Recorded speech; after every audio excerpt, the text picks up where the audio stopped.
Hey guys, welcome back to my channel. It's Kira Chatburn here. Today I'm going to be doing the chameleon facts versus Crested Gecko facts. So basically the first half of this video will be about chameleons, second will be about Crested Geckos. So it's basically me comparing the two, like what you need for them both, like because I am a chameleon and Crested Gecko fan. I love them both.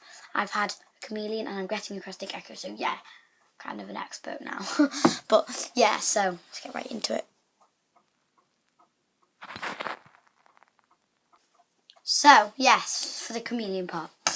I recommend for a chameleon getting a tall mesh cage, because we've been speaking to chameleon experts and everything, and some people may think, no, get a glass cage, but no, chameleons have to climb, and also it's better if you get them one that's like open to the air, because you can get them, chameleons like the heat as well, because they like, if you have a house, put the chameleon and the cage in the warmest room in your house, because chameleons love heat. They need the heat otherwise. So I recommend getting a good wattage bulb for them and a good wattage basking light for them, because the basking light's the one that provides the heat. The UVB one's the one that provides the nutrients and the vitamins and stuff like that, the things that make them healthy, and the basking one provides the heat for them. So make sure you get good wattage, good high wattages for both of them, and good LEDs and whatever.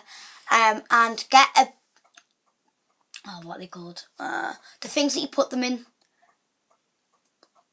I can't find my words for it. I'll show you what I mean. This is what I mean. This thing that holds it in place. See, if you look, there's the bulb, the basking light there, you can see it, and then there's the UVB one. This is what you hold it in. Like, get a good one of them which has both of them, so you can have the basking light and the UVB in one.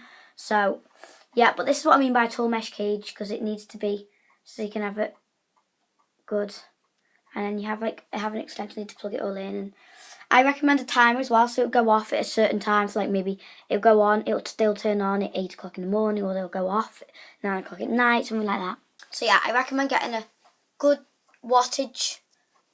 I recommend getting a really also get an Exo Terrier, spelled EXO space TERRA. Exo Terra stuff, because otherwise if you don't, it's not good. Like for example, the lights, the bulbs they may be a bit more expensive than normal ones, but they might not be good enough. They might not provide enough heat or enough UVB, and the chameleon might get unhealthy and ill. So I recommend Exo Terra. That's what everyone.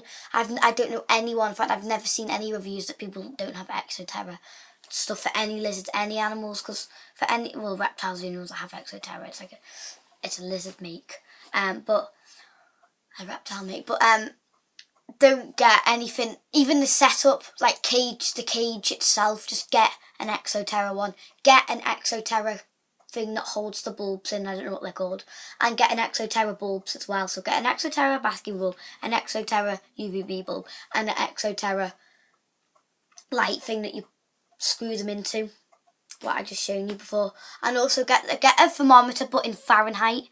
It doesn't really matter which one, but I'm not too sure what the chameleon's Fahrenheit needs to be, but they just need it hot. They need their cage hot, not like absolutely boiling hot, so they're like, but so it's hot, so you put your hand in the cage and you can feel the heat. Because the chameleons, otherwise, you don't want it absolutely like the sun hot, and you don't want it freezing cold. You want it just hot. And a little dripper, very good stuff. But if you've got a mesh cage, poke a little hole. Like get a knife, cut a little, always ask a parent, cut a little hole in the top of the mesh, because otherwise if you cut one too big, then the locusts and crickets might get out. So make sure it's just the right size of the straw that hangs down. So what you do is you put the thing on the top, you put the straw through the hole, and then it'll drip out, because there's water in the...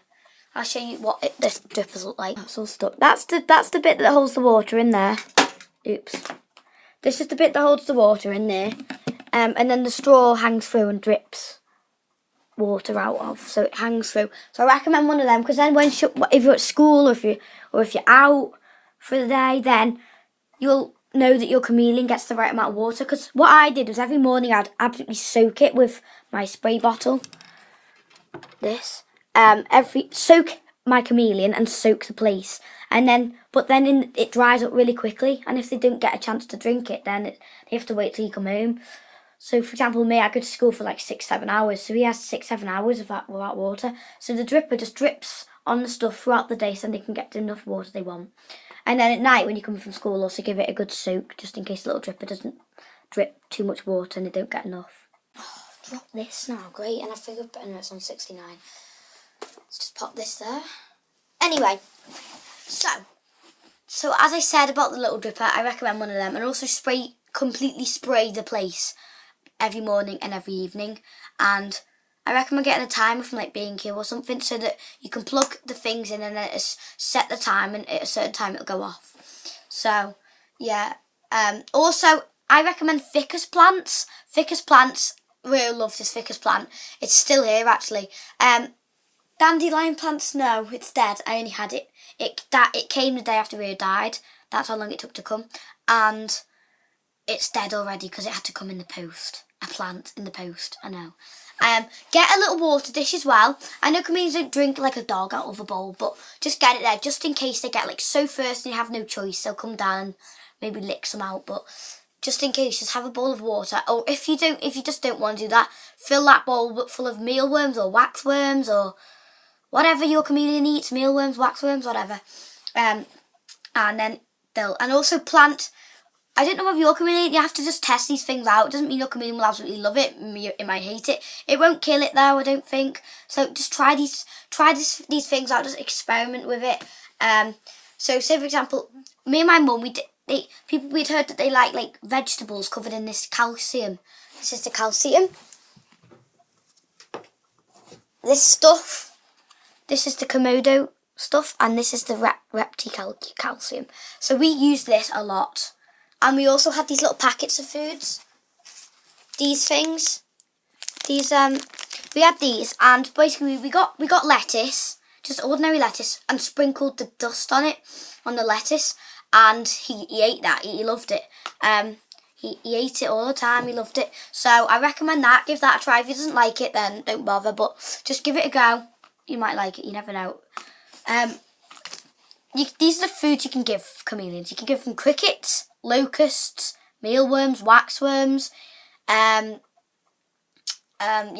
my chameleon didn't really like crickets because they annoyed him. Also, another thing, if your chameleon isn't eating, don't shove more and more locusts and crickets in there, because then he won't eat them, so they'll just be in there for days and days. They'll get hungry and they'll start eating off your chameleon. So I wouldn't recommend putting too many in there. So just put a few in, and then if he eats them, then put some more in. But don't shove loads in, because then they'll start eating off him. But then if you see them eating off him, I recommend getting these tweezers and just pinch them off, or just flick them off if you don't have tweezers. And then if they keep doing it, just kill them, squeeze them and kill them. Not the chameleon, the locust or cricket or whatever. But yeah, I recommend getting these for your chameleon to spread over the locusts, crickets and lettuce. And then this packs of food as well. So yeah, these are good stuff for your pets. And about the heat, I've told you about the heat, the UVB, and I've told you about the heat, I've told you about the UVB.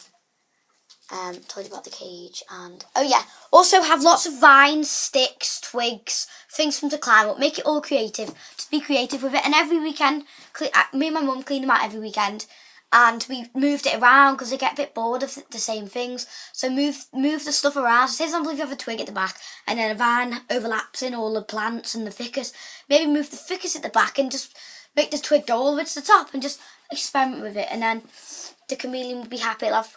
Feel like it's going into a new tree every week, and it would just be a lot more exciting for them rather than just getting put in the same boring.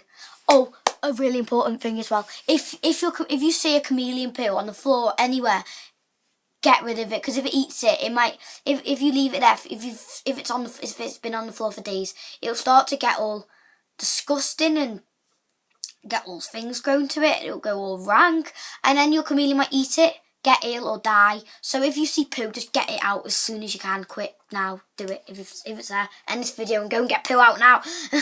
But then yeah, that's about it for the chameleons. But yeah, little dripper, good canopy. That's what it's called. The canopies are things that you put the bulbs in. get an Exoterra canopy, Exoterra basking bulb, Exoterra UVB bulb. Get an Exoterra cage, mesh, tall, I recommend.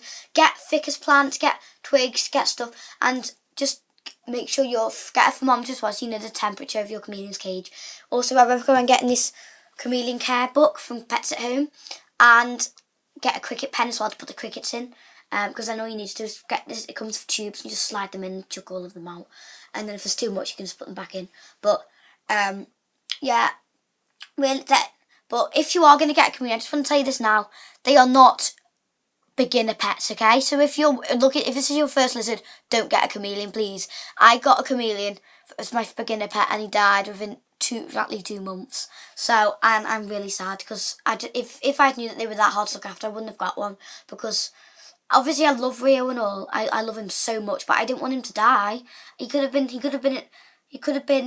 at the pet shop now living still if it weren't for me. Well, it wasn't my fault, but that's the thing. It wasn't my fault. I didn't know that they were hard to look after. The person we spoke to said that they were all right, so we were like, oh, okay, yeah.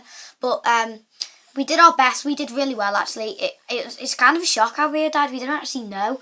Something upsetting. That could have been anything. They get very easily stressed. So anything can make them get upset, and then they'll stop eating. And Rio wasn't eating for a week, so he starved and he died. God, they're confusing. So if you're looking for a beginner pet, I recommend a Crested Gecko.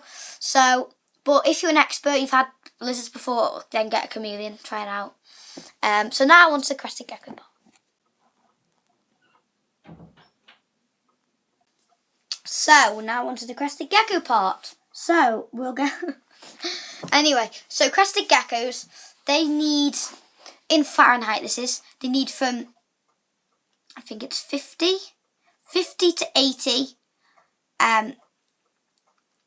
80 degrees Fahrenheit. So that's about, say, 15 to 27 in normal temperature. So say, for example, if it's -2 degrees, we'd like, say for example it's like 16 degrees, people say it's 78 degrees Fahrenheit or something, and we're like, what? Fahrenheit is basically like, I can't really, it's hard to explain, but just, if my temperature says Fahrenheit, the one I've got says Fahrenheit, it's an Exoterra one. I recommend the Exoterra Fahrenheit one. And that's, at the moment, it's saying like 68, so that's fine, because it's like 50 to 80 degrees Fahrenheit it needs to be, so that's like 16 to 27 degrees in normal. Celsius. Centigrade, I think it is. So that's 16 to 27 degrees centigrade, whatever you call it. So, you know when you say like, has like a little O and then it has a C? Yeah, that's 16 to 27. And then Fahrenheit is an F. So don't, whatever you do, get a Crested Gecko and have it 78 degrees Celsius, because that will kill it. But have it, basically, chameleons. Crested Geckos thrive at room temperature, so you don't actually have to have a basking light or anything. Or you just, because they can thrive at room temperature. So you don't actually have to have it, but if you want to grow plants like ficus or whatever in their cage, then I recommend getting a basking bulb. The hell is she doing? Go away! I'm doing a video on lizards. Go away! Where am I with Dad? Walking the dogs in the sun. Sisters. Anyway, yeah, so have it 16 to 27 degrees centigrade, and then it's 50 to 80 degrees Fahrenheit. And if you're not too sure what that is, ask a grown-up and they'll know what it is, and they'll sort it out for you. But if you want to grow, you don't actually have to. They can thrive at room temperature. So if you don't want to get a basking bulb, then that's fine. But then don't have fake plants. Don't have real ones, because the plants will just die. They don't have heat. So if you want to grow real plants, then I recommend getting a basking bulb, but not a too high wattage, because if it's too high, then it's too hot. So just get like a 15 watt for Crested Gecko. Just get a 15 watt or 25 watt. Also, in the day, they need a normal basket. They're nocturnal, so they sleep during the day and they come out at night. So what you should do is you should get a normal basking light, 15 watt for the day, and then at night you should get a moonlight bulb, 15 watt. And that's basically, if you don't know what moonlight one is, it's basically another colour one, so like blue or red. I recommend blue for Crested Gecko. I think red's for like bearded dragons or something, but blue mainly for Crested Geckos. So get a blue moonlight bulb and a normal basking bulb. both 15 watt because they don't need to be too high wattage because it's too hot otherwise. So get a basking light, get a basking bulb 15 watt for the day, and get a basking bulb moonlight one for the night. And then you can just turn the one off for the day, turn the day one off at night, so it's just and then turn the blue one on, and then or in the day turn the blue one off and turn the day one on. So basically at night you need the moonlight one on, and in the day you need the day one on. It's pretty simple.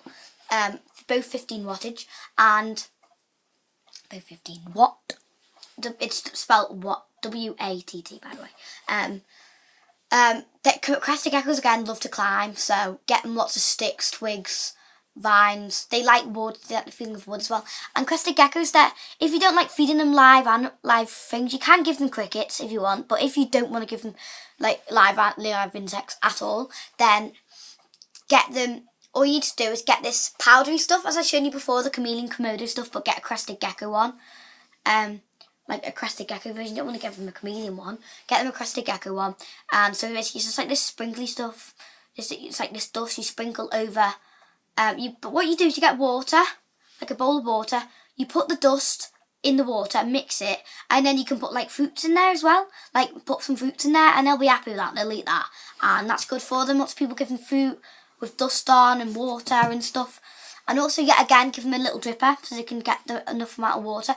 And also, they need humidity. So if glass cages are recommended, like medium glass cages, because fill it maybe tall or medium glass cages so they can climb. But I'm keeping the mesh one because I know they need a lot of humidity, so the glass one's good because the humidity stays in. But with this, all you need to do is just spray them every day. So when you get up, completely spray it, and then the little dripper will drip down all day anyway, and then when you come home spray it again. And at night they'll come awake, the moonlight bulb will be on, so it'll be blue, and they'll be wandering around trying to find food, fruit, whatever, and they'll but then in the day they'll probably just hide. You get them like a little rock or like a little cave, something for them to hide in and sleep in the day, because it'll be light and they want it to be quiet. So just get something for them to hide in. And yeah, so I've mentioned the fact that you need a moonlight bulb and a normal bulb, the wattage and the stuff you need in the cage, the kind of cage you need, and the food diet, and yeah, that's about it really, to be honest. If you want any more recommendations on videos for lizards, then comment down below. Like, ideally crested geckos and chameleons, because they're the ones I know how to look after. But comment down below if you want me to do like 10 things you need for a chameleon, 10 things you need for a crested gecko. What I don't know, like just anything that you need, that you want to know, or just comment down below a question and I'll answer it for you. So yeah, I hope you enjoyed this video, guys. If this has helped you, then I'm happy. If you want to get a crested geckos are starter pets. They're really easy to look after, so I recommend one of them if it's a starter pet. But if you're an expert, then get a chameleon, because chameleons are a lot harder. Like if you label them green zone as in easy, like yellow zone as in like alright, and then red zone as in like difficult, like really difficult. Crested geckos are green and chameleons are red. Just put it that way. Yellow is basically just like your second pet. So say for example crested gecko, you're going to get as a first pet. Second pet, get like a bearded dragon or something. And then like a third pet, get a chameleon, because they're like really hard. But yeah, they are good fun, chameleons, to be fair. They like to climb. So crested geckos. So I think if you get either one of the two, they are both really good fun. So yeah. Bye. Peace. See you next time. Another thing I forgot to tell you guys is how long they live. Panther chameleons live up to 1 year. Veiled chameleon, I had a veiled chameleon, veiled, V-E-I-L-E-D, a veiled chameleon. A veiled chameleon lives from 5 to 8 years, and a crested gecko lives from 15 to 20 years. So this is a veiled chameleon. This isn't my chameleon, but this is just a veiled chameleon. This is a crested gecko. Yet again, this isn't my crested gecko, but this is what a crested gecko looks like. Here's another picture of a chameleon. Veiled one.